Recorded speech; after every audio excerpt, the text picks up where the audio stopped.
Second chapter ख़त्म हो चुका है। तो देखिए आज हमने इसमें क्या ऐड किया और इसे ख़त्म किया है। तो इसमें आज हमने नोट डाउन किया है जंतु और उनके लक्षण। जैसे हाथी, हाथी के लक्षण क्या है? हाथी नहीं, हथनी है ये, एक मिनट। हाथी, हाँ हाथी है, ठीक है। हाथियों के अंदर जो लक्षण होते हैं उनमें बताया कि नेता, जो हाथियों के अंदर जो नेता बनाई जाती है वो बूढ़ी हथनी को नेता बनाते हैं, ठीक है। 100 kg के ये पत्ते व झाड़ियाँ खाते हैं और ठंडा रहने की क्षमता इनमें खुद में होती है, कम सोती है और कम ही आराम करते हैं, ठीक है। फिर बाघ की बात करते हैं। बाघ में देखने की क्षमता ज़्यादा होती है, ये रात में मनुष्य से भी 2 गुना अधिक तक देख सकते हैं और सुनने में कान कई दिशाओं में घुमा सकते हैं। जो बाघ है वो अपने कान वो कई दिशाओं में घुमा सकते हैं सुनने के लिए। फिर गेंडा की बात करते हैं। तो ये स्थल का दूसरा बड़ा जंतु है, ठीक है। गेंडा शाकाहारी होता है, इसका वजन है वो 1000 kg का होता है। चमड़ी 1.5 सेंटीमीटर तक मोटी होती है और एक सिंग नाक पर होता है। फिर जिराफ की बात करते हैं। तो सबसे ऊंचा जंतु है, इसकी लंबाई 5 मीटर होती है, उम्र 25 वर्ष होती है और सोता है कम, सिर्फ 2 घंटे सोता है जिराफ, रात को या दिन में जो भी है, टोटल 2 घंटे सोता है। चिंपांजी होशियार जानवर है, समूह में रहता है और 3 से 80 सदस्य इनके होते हैं। फिर स्लोथ की बात करते हैं। ये भालू जैसा दिखने वाला जीव है, रात्रिचर जंतु है, ठीक है, रात को ही दिखाई देता है ये और सोता है 17 घंटे। फिर डॉल्फिन की बात करते हैं। पानी में रहती है, कम्युनिकेशन करने के लिए विभिन्न प्रकार की आवाज़ें निकालती है और ऊंची डॉल्फिन सुंस है जो भारत की राष्ट्रीय जीव है। फिर व्हेल की बात करते हैं। बड़ी जीव है, स्तनधारी है, बच्चे को जन्म देती है और 90 साल तक जीवित रहती है। उसके बाद आता है गिलहरी। गिलहरी दांत घिसने का कार्य करती है अपने, क्योंकि गिलहरी के दांत है वो बढ़ते रहते हैं। फिर सांप की बात करते हैं। सांप के कान नहीं होते हैं, सांप वो रेंग कर चलते हैं, किसान के मित्र कहलाते हैं सांप। और लंबा जो सांप है वो अजगर है और जहरीले सांप में आते हैं करेत, कोबरा, दुबाई और अफाइका। फिर केचुए की बात करते हैं। तो केचुआ भी रेंग कर चलता है, मिट्टी को उपजाऊ करता है और लंबाई होती है केचुए की वो 14 इंच है और आयु 8 साल। उसके बाद पक्षी की बात करते हैं और पक्षियों के लक्षण। चील, चील, बाघ और गिद्ध ये मजबूत, एक मिनट, हाँ बाघ इसमें देर का, बाघ यहाँ पे, ओ ठीक।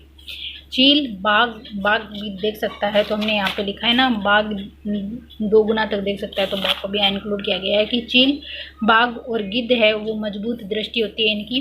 उल्लू मीना है, गर्दन घुमाने वाले हैं और पीछे की तरफ घुमाकर गर्दन देख सकते हैं। बुलबुल है वो घोंसला बनाती है अपना, सामान्य सा जो घास हो गया, झाड़ियाँ हो गई, इनकी डालियों से घोंसला बना लेती है।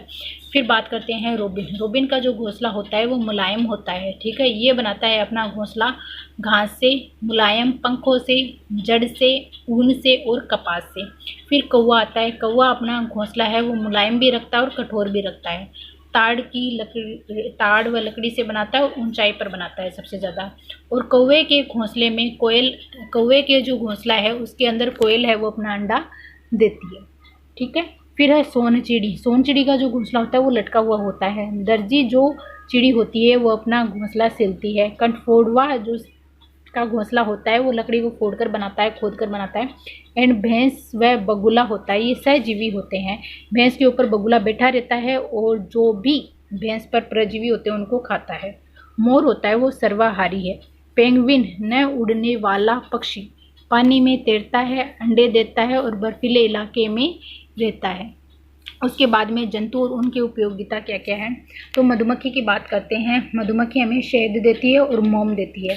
और मधुमक्खी है वो हिमालय पर्वत और पश्चिमी घाट में इसका व्यवसाय ज़्यादा होता है और नवंबर से फरवरी के माह में ये अंडे ज़्यादा देती है। और इंडिया के अंदर पंजाब, हरियाणा, जम्मू कश्मीर, हिमाचल प्रदेश, यूपी और बिहार के अंदर इनका व्यवसाय ज़्यादा होता है, ज़्यादा पाई जाती है।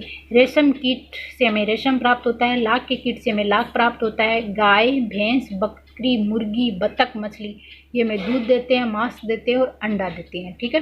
उसके बाद आता है भैंस, बकरी, ऊंट और खरगोश, इनसे हमें ऊन प्राप्त होती है। गाय, बैल, भैंस, हिरन, भेड़ ये चमड़ा देते हैं हमें। और चील, कौवा, गिद्ध, कुत्ता, लोमड़ी, भेड़िया, गुबरेले ये सब क्या करते हैं, सफाई करने वाले जीव हैं। फिर आता है मछली, सूअर और शार्क, ये दवा प्रदान करते हैं। और मुर्गे की लड़ाई, गाय भैंस घोड़ा ये पालतू हैं। और मुर्गे की लड़ाई, भालू व बंदर का नाच, ये हमारे इंटरटेनमेंट के लिए होता है। और हमारा जो चैप्टर है वो ख़त्म होता है। और अभी इसके क्वेश्चन मैं आज नहीं करूँगी, इसके क्वेश्चन है मैं कल करने वाली हूँ। पहले इस सारे नोट्स को एक साथ में इकट्ठा करेंगे और उनको अच्छे से याद करेंगे और फिर मैं इनके क्वेश्चन करूँगी। तो इसके नोट्स हमारे देखो कितने हो चुके हैं। एक तो ये वाला पेज रहा, ये वाला पेज रहा, और एक और पेज देखती हूँ वैसी कर गया, इसका नहीं है, ठीक है।